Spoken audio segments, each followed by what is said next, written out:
I said several times in about the last week that I was disturbed that Rich Rodriguez never mentioned a specific thing that he had learned in the last 17 years, even when asked. So I took it upon myself to go look, because there's a couple of particular problems that bothered me in his time at West Virginia. And one of them is fairly easy to check and see if he changed it. Did he learn? Well, I think he did. I'm going to get into all of that. Now, note that I will be doing the negative part first, so don't get mad and go away. Just, kind of ride through it because, it's the negative part that would say he learned something, and learning something would be a good thing. So, all right. Now, this is West Virginia football going deep. No fish bait, no clickbait. I am Forrest Poston. You may hear a bit of a whirring noise in the background. I'll try to edit that out as best I can. I've got a fan running because my breathing is a little on the rough side today, and I need to have the air moving some. Now, and I do wish that you would subscribe to the channel. I really need you to do that. And please share. Click the thumbs up button, click the notification bell, and make comments. Preferably comments worthy of discussion. Keep in mind, I don't put up with trash talk. That's not what we're here for. This is conversation, hopefully with a little bit of thought involved.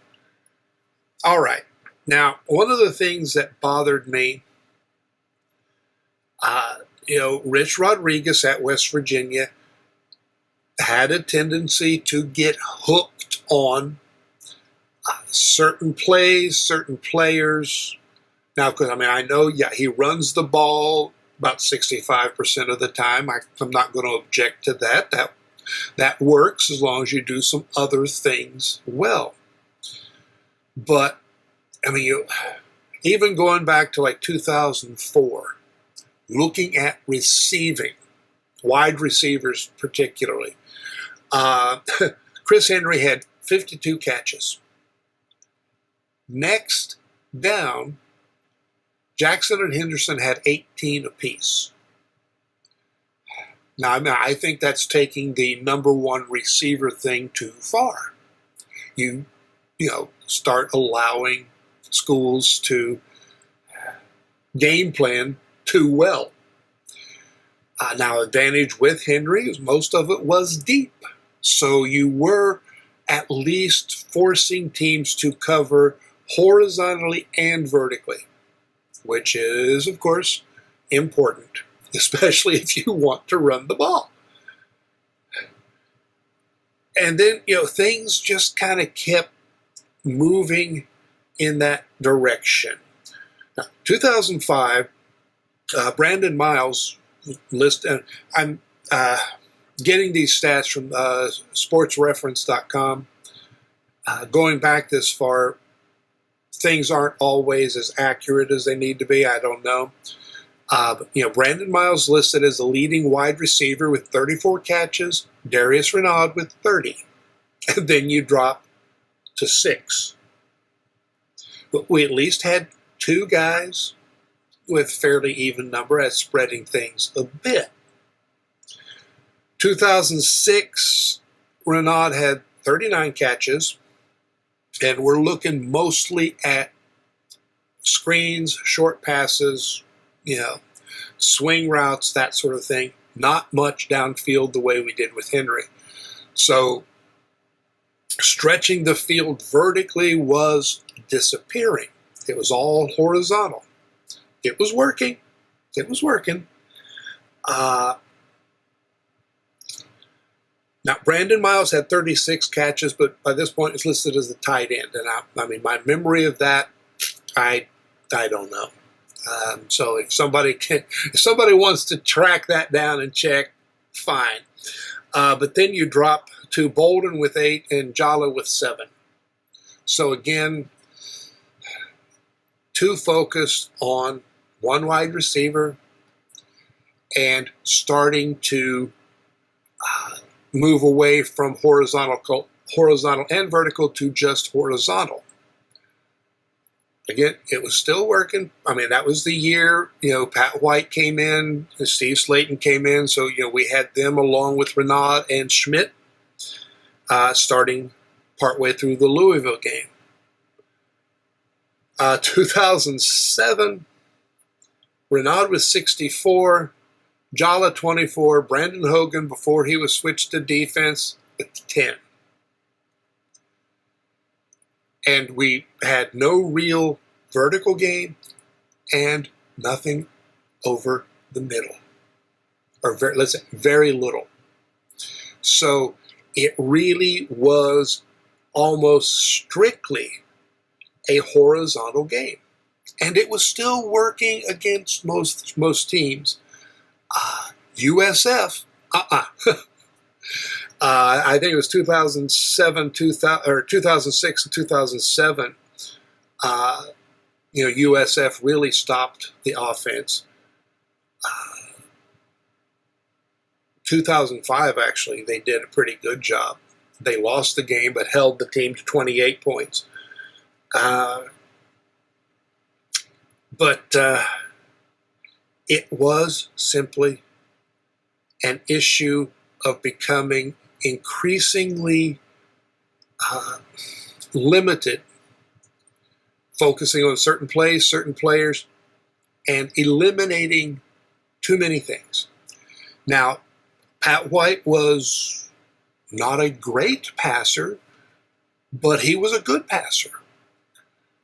And I think Rodriguez kind of got hooked on the idea of not letting him go downfield. And again, things were working. He went with what worked.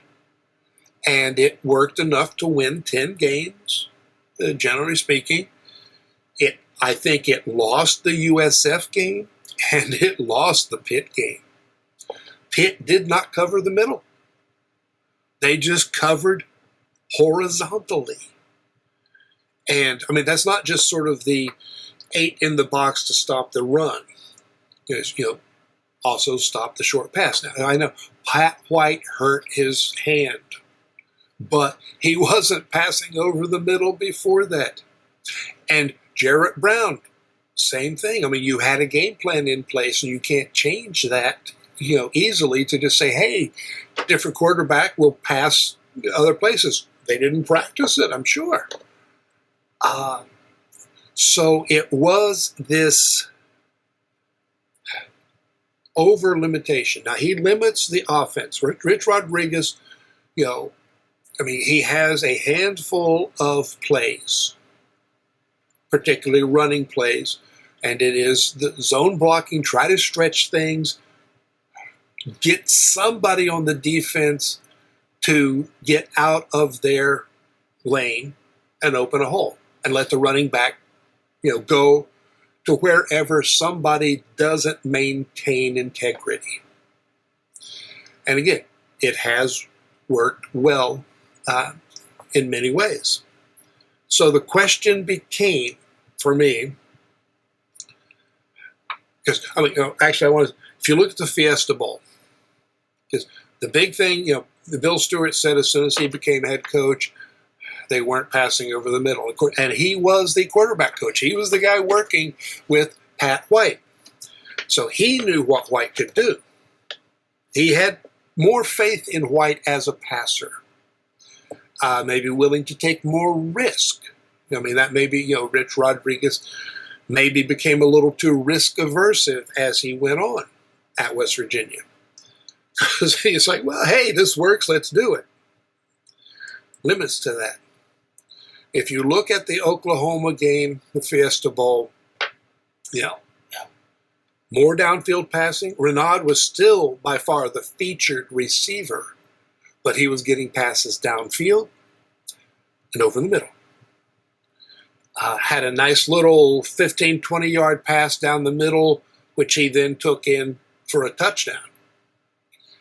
Had a pass, again, about a 20-yard pass to Tito Gonzalez, ended up 50-some yard touchdown over the middle. So a minimum of 14 points. I think we ran up 48 against Oklahoma, came over the middle.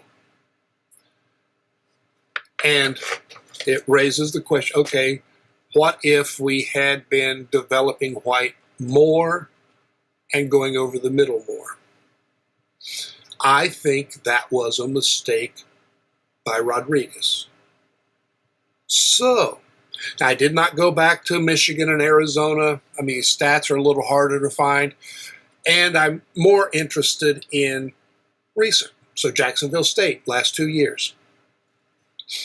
2023, top 5 receivers, 38 catches, 30, 17, 12, 11. Definitely see a better spread. 2024, 39 catches, 25, 14, 13, 12. Next question, what about the middle? Take a look at PFF, and these days, we have these kind of stats, where are receivers catching, where are quarterbacks throwing, and looking sort of at the 10 to 20 yards over the middle, plenty. So Rodriguez has been spreading the ball. I mean, he still throws, about 35% of the time. But he's throwing it, spreading it around to more receivers, spreading it down the field and across the field, including the middle. So he is doing what I wish he had done more of at West Virginia. Now, if you ask Rodriguez, is this something he has learned? I don't know if he has looked at it and said, aha. Or maybe it was subconscious. Maybe it's just a matter of the roster. I don't know. But it looks to me like he has corrected one of what I consider the biggest problems he had at West Virginia, even though he was winning 10 games. Again, get Pat White throwing over the middle and 10, 20 yards downfield a few more times a game, we might have had the national championship. Pitt would not have been able to come in with the defensive game plan they did. And I think that would have made us all happier. Now, my other big question about Rodriguez at West Virginia was his recruiting style. Tended to be erratic. I thought he over-recruited certain positions, under-recruited others. You've got gaps. So, 1 year you'd have a great offensive line and then, nobody, ready behind them, just as an example. We won't know if he has corrected that for a couple of years. Hopefully I'll be around to see it. But if he has shown a willingness and ability to learn, then he can learn other things. So I have to wait and see. He's not my ideal coach. I don't know if there is an ideal coach for me. I want a lot out of a coach. But if he is learning things, then I'll try to be patient. He says he's become possibly a little more patient.